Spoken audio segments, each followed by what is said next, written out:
This is the MMA Latest Asia Podcast! Okay, everyone, welcome back to MMA Latest Asia Podcast. This is episode 3 and we have a special guest for you. But first off, I would like to introduce my partner in crime, MMA Latest Editor, Bramono Lunardi. Bram, how are you today? Very good, thank you, Wadi. How are you today? I think I'm good. And now we have a special guest. He just recently fought in one championship and is maintaining his undefeated streak. Ahmed Mujtaba. Ahmed, how are you? I am good, brother. How are you? All right. Before we start off, a little introduction on yourself. Okay. I'm a student who studies in Quetta, Balochistan, in Bhutan's University. I'm doing currently computer science, and I'm in the final semester. And I belong from a family that my ancestors were warriors at their time.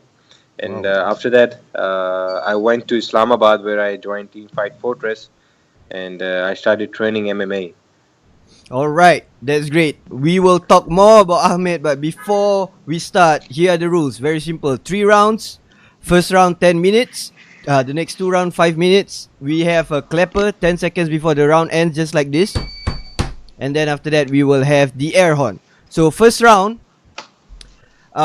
just want to start off. The first time I met Ahmed was when he fought in Ultimate Beatdown. I was the announcer for the event. So there Yeah, it was a Pakistani versus India event. So during that point yeah. of time, we don't know much about Pakistani MMA except for Bashir Ahmad. So I was thinking, wow, Yeah, oh my god, what's gonna happen? Because the Indians have been dominating Ultimate Beatdown for a very long time, and then Ahmed yeah. just stole the show. All right, round one, Ahmed Mujtaba, tell me what happened in Ultimate Beatdown until now. How does this happen? How does suddenly Pakistan become such a force in MMA all of a sudden? There's a lot of talent in Pakistan, but wherever you go, there's a lot of politics as well. So I don't know. I had a manager Fizan, so he got me a fight in Malaysia Ultimate Beatdown, and he told me like you're fighting an Indian guy, and there's a lot of like issues Pakistan and India, and when I told my friends that I'm fighting an Indian guy, and they were like, oh really? You have to knock that guy out. You have to do this, and you have to do that shit and all. So when I stepped in the cage and the guy was standing in front of me, and I was like, it's country versus country. There's no MMA sports. There's country versus country. It's a proper war. So it was a good fight, and I won that fight like after a minute 20 seconds, something like that. I went for the triangle choke, then I went for the armbar. It was a good fight. Though after the fight, I gave respect to that guy because MMA teaches us to give respect, and that's how we are. That's how we athletes are. All right, that's excellent, man. But how do you get there? Basically, what are the resources available to you in Pakistan? Who do you train with? How does Yeah, That's the thing. What I'm interested in. How do you get from level 0 to level UB yeah, in such a short time? Or how long did you yeah. train? I am training from Team Fight Fortress from Sir Ehtisham and Sir Ali Sultan. From the beginning, I started doing MMA when I know nothing about MMA, and still I'm training with Team Fight Fortress. So my first amateur fight was just for like 4 seconds. I knocked the guy with a proper flying kick, and that guy was a wushu black belt. Uh-huh. And after that fight, I got my second fight in Lahore, Pakistan Fight Club, and I won that fight via TKO. And after my third amateur fight, I got a fight. The fourth fight I got in UB. So there's a lot of like lack of facilities in Pakistan. There's no proper gyms. There's no proper mat. There's not no proper facilities that a proper MMA athlete needs. But we had all hopes from our coaches. We work hard. We work day and night. And then after getting a fight in UB, because my coach applied for UB as manager was involved in that. So we trained quite more hard than before, and after winning that fight, I got another next fight to next levels, and that's how it goes. Okay, we understand the process. Now, what we don't understand is that okay, is let's say if it's in Singapore or in Indonesia, you train with a black belt, someone who's known Yeah, for yeah, in yeah. Okay, okay, MMA or okay, wrestling. okay. Yeah, Yeah, yeah, how did you do it? Who was guiding you, yeah. I guess the more Yeah, my coaches. I guess the more important question is like how in the world did you say stay hidden all of a sudden you just like came in guns blazing and you stop a hype train and then you demolished like a lot of people, like you Uh, came in as a big yeah, underdog. yeah. Yeah, yeah. You know what? When I was a young guy, I was very, very, very, very, angry guy. Used to had a lot of street fights and all. And there's no like such black belts. We have no black belts in Pakistan. Still, we do have purples, like just one. That is Jay Z, and I never trained with him. But we have blue belts that come from Canada, though they are Pakistanis. So though I recently got promoted to purple belt as well. Hmm.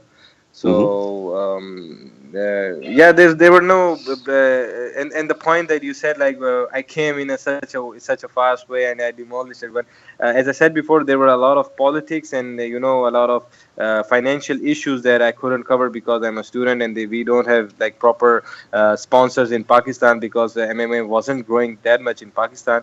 But taking loans from friends and from families, and then small companies that were sponsoring us very small amount of money. So after like getting some nutrition proper and after training with coaches, so I get the chance to fight in UB. So it was the thing, like we lack in financial problems, due to which we couldn't come and show the world that who we are, who Pakistanis are. bro? But basically, you have to point out a blueprint when you don't have proper resources, you don't have a proper Yeah, like high level coach, but you still get it there. yeah, Like, how do you tell people yeah. who do not have this kind of things and say that you can do it as well? Yeah, that's all your mind, that's all your belief. One thing that make me to do this happen was my belief. My belief was strong. I trained. I was motivated from my coaches. Though we don't have a lot of facilities, we don't have a lot of financial things.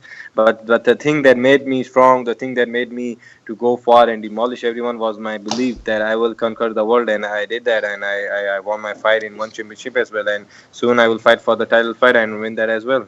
Yeah, I was talking to Bram actually before that. Bram was like telling me, okay, what are we going to do for one championship Singapore? I was like, man, you got to talk to Ahmed. Like he's gonna be the first guy to beat Benedict Ang, and it happens. Bram, Yeah, did you watch the yeah, fight? Yeah, it is just like that's a domination, man. I mean, just like yeah, okay. I mean, like the thing. Okay, Ben have defeated probably what is arguably one of the more senior Indonesian fighters. Mm-hmm. Like the yeah, yeah, and I think and for a moment I thought this guy's legit, and like there's a lot of talents. There's a lot of in he's hardworking and all of that, and he's legit. And he just like completely derailed him. I was yeah, just like jaw dropped at that moment. Yeah, basically like Ben had all the facilities. He had Evolve, he had the backing of yeah, his scenes, he had all the black belts, and he had everything. And then Ahmed yeah, just went through him. And despite that, I know that Ahmed gonna go through him. But now, for a fact, I know Ahmed didn't have anything for this fight. How did you prepare for this yeah. fight? I prepared for this fight. I came to know a month before that I'm fighting Benedict Hang, though though I wasn't ready because like each fighter needs a lot of proper like nutrition and proper facilities, like proper 2 months 3 months fight camp. But I had a month training camp with my coaches in Pakistan. So I trained from 11 a.m. till 11 p.m. And it was a tough session daily. I had to go a lot of training, sparring session, then bag work, then pad work, then running, then cardio. And I was on a weight cut as well because one FC has banned the dehydration part. Mm-hmm. So I had to cut from 76 to 70.3. Though I cut till 68. I fought, I fought at 68.5 and 69 kilos. And Benedict was 70.1, 71.1, something like that. Ah, so that was the So agreement.